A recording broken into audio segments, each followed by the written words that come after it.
Mkidi Studios is a global creative company that brings brands, stories, and experiences to life through art, design, and technology. What's up, what it is, Mkidi mko fit, mko fresh, manze Mkidi Studios over here. Kumekuwa na story mob kuhusu Jimmy Wanjigi. Jimmy Wanjigi amebonga sana manze, anasema manze gava ina loot sana, so we want to delve deep into what he said in Lane Ngugi's interview. So me think he has very insightful words and very words za maana, so I think that's we're supposed to hear him out, tusikie kitu anasema, so mash up on it. What up, I hope mko fit, mko fresh, manze Mkidi Studios over here, manze. It's been a minute, it's been a long minute. Nashukuru for everything. So there's been a lot of contention about what has been happening all over Kenya, so I'm making a video to address this. Okay, so we have our boy here.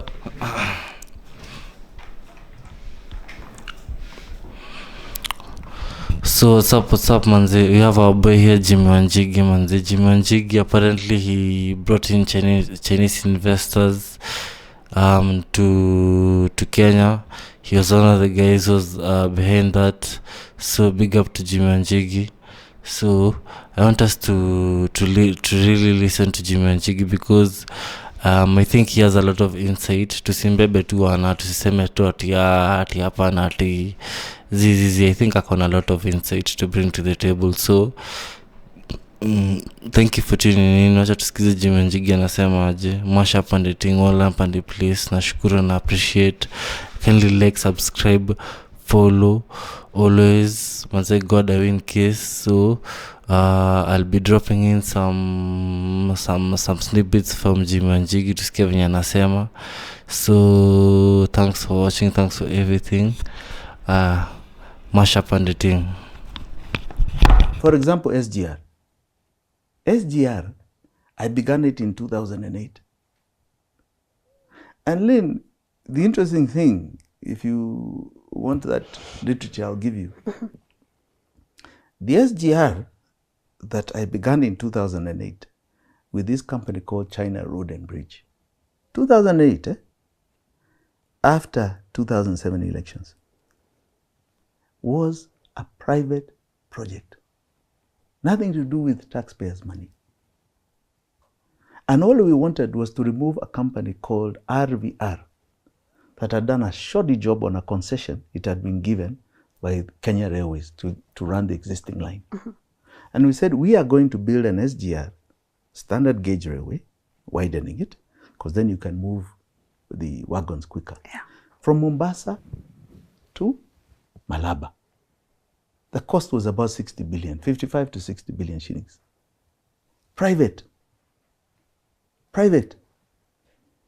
All we wanted was the land to be consigned to us. And for that, we were willing to give Kenya Railways a shareholding in the entity. All right? Nothing else. We didn't have all these high bridges. Those are civil works when people want to make money. They take things like that. That's where you see a lot of looting. All right? We are going to stick to... So, I hope mesikia kitu anasema manzi. Anasema the SGR initially was accounted for 80 billion, but it ended up costing the taxpayer 400 billion. What do you think about that? Do you think that's okay for government officials to take 320 billion and put into their pockets? But I think it's okay. So najua tu si ball hivyo manzi, atulizaga watu watakula pesa ya umma. That's okay. Sama mnasema aje? Kuna problem? If you think there's a problem, I think then you should listen to Jimmy Wanjigi, because Jimmy Wanjigi has some insight into this whole thing, and that's why I think he's being shikwada hapo kwa kijake huko kwa mabombe, but aina wacha tusikie kitu anasema. To stick to the same ground between here and Malaba, right? 1,000 kilometers or so, and was costing us 60 billion shillings. 55 to 60 billion shillings. And we had the money to invest in it, all right? Because we had a return on that money within 7 to 8 years. In fact, I think it was 7 years. Because what are you carrying? Passengers, people don't make money for railways. It's goods. It's goods. So you have various crops, right? We have our wheat, we have our maize, you have your fuel oils to Uganda, right? This is where there's money. You have your palm oil. This is where there's money. We even had an entity that was prepared to do the management of running it. A private entity, local, right? So you know how you sit, it's like a real estate venture. You've invested in the infrastructure, now you sit back and enjoy your money every year. That became a project of almost 400 billion between Mombasa and Nairobi, halfway, not even the full distance. And this is where we concerned. We said now it has changed from something being private money to taxpayers' money. And this will never pay itself off. So if there's anything, they took away because I refused to participate in what I could see was going to be a total failure. Right? I didn't want that record. I had done very many things. I'm the one, by the way, and I say so with a lot of pride, who in the year 2000 brought the Chinese to this country. That's when China was expanding its international network. So I brought the Chinese to Kenya under the Moi regime. And the first thing we supplied was some things to the military, fighting with the British. The British were 10 times our cost for some carriers, aircraft carriers, right? They were actually personnel carriers, planes, what are called the Y-12s. I think we supplied 12 of them. To date, I think there are still about 8 that are still in service, right? That was the entry. But then I brought them for infrastructure. I brought a grant for the road from the airport all the way to Gigiri, this so-called Mombasa road before the expressway and the Uhuru Highway. It never had a pothole, and that was a grant, a gift. No money from the taxpayer, because we wanted to change the way road construction is done, right?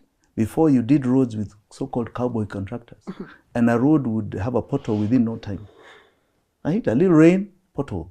Now here, we brought roads that were lasting 10 years, okay? I did Thika Road, for example, all right? That Kibaki, and I must say even Raila, pushed. And we did it. You can see how it's set up. The value of this property is very high because of it. So we are again changing this environment, right? So me benefiting from Ruto government, not even 1 penny. In fact, if anything, lost money, lost a lot of money. But that is history, because sometimes God. Manzi mebeji manjigi manzi litengeneza Thika Road manzi. So what do you think about that story? So I think maybe I can available insight on how the government runs. Should give him an ear tusikia anasema aje. Masha pandi tingole pandi please like, subscribe, follow, ndashukuru everything. So thanks. He's trying to tell you to go a different way. And I think that is what we are being shown. So very early, I said I am disengaging. And I'm going to be very clear to everybody I've disengaged. And it became that it's a war. And they waged war. Now, that waging of war, I want to tell you is that, one must defend themselves. And I always say I'm never going to be the one who fights, but I'm allowed to defend myself. So I got my friend Raila, late 2014. And I think it was after the episode I think there was an issue with Western Hotel. The time there were kids who were being chased. And by early 2015, I told him this is where looting is going on. And there was a very clear statement that he issued with a lot of my input to do with the theft that was going on in the government. That led to Uhuru putting down a list of shame.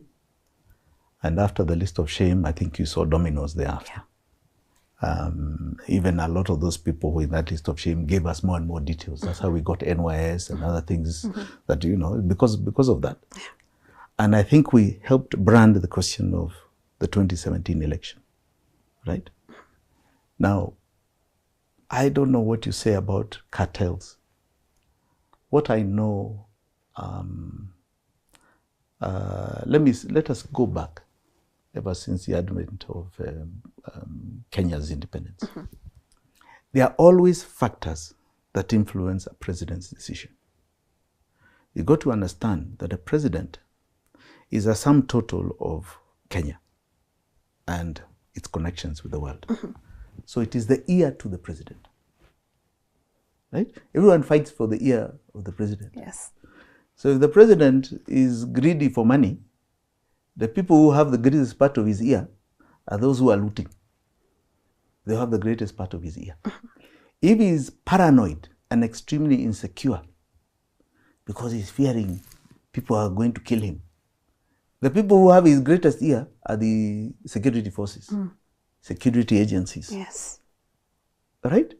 If he is a total Christian and loves God and that's his true north, it will be Christians The church. and the church. That is how it goes. Everyone competes for that ear. If he's worried about colonialists, then it will be them. That's a sum total of a president. So these cartels, who are these cartels? You just break it down to business. But what do you call these mzungus who end up controlling a president like we are seeing today here with Ruto? What do you call them? How is Neo-colonialists? how Are is- they not cartels also? How is he being controlled by But we Wazungus? can clearly see. Ebu, tell us. I think the biggest influence to this man's existence is a lady called Whitman, the American ambassador. If you want an appointment with Ruto, don't even go anywhere else, go to Whitman. She will call him and he will even come to her house. So why is he controlling him more than us, who are Kenyans, who gave him votes? How is she controlling him? Yeah, why? So How? what do you... No, you tell me, because You are tell the me one what... who said No, he- why are you not calling her a cartel? Because, you know, you look at cartels... No, even Lynn, her, she can just be... Just as biashara. Eh, Local biashara, you're looking for the local to fellows. But what about her? Jim, ebu turudi Has hapa she kwa not stood up? wazungu. No, atiriri. Eh. Has she not stood up? Right? Many times. And said, for example, I support the finance bill. Yes. We as America support the finance bill because it is allowing American investors to come here without the provision of 30% local ownership. You know, the finance bill was removing that. Right now in law, if you are a foreign entity, you have to have local 30% Yeah. if you're doing certain things. Right? The finance bill was removing that. And she was supportive because now American companies can come. And all of you are not calling her a cartel. How is that for your interest? It is for their interest. But Gen Z got up and rejected that bill. So that has iwe imezama. Yes. So she's also a cartel. Right? So you look like, for little fellows like Oscar Sudi, they're doing peanuts. The bigger cartel is this Muzungu. That is the reality. Right? And those interests, please go back to the Mzungu time of the colonialists. Their mentality, they benefit when we are down, not when we are up. Right? And in order to do it, they always needed a local collaborator. In those old days, you had home guards. The ones who sold us to Americans as slave were what? Slave masters. What's up? The ambassador, sijui that woman is controlling, sijui the appraisal. What do you think about that? If you think that's A-okay, ama if you think that's a true story, unaweza comment ni free. Kindly like, subscribe, follow, ndashukuru. Masha Panditing. Mkidi Studios is a global creative company that brings brands, stories, and experiences to life through art, design, and technology.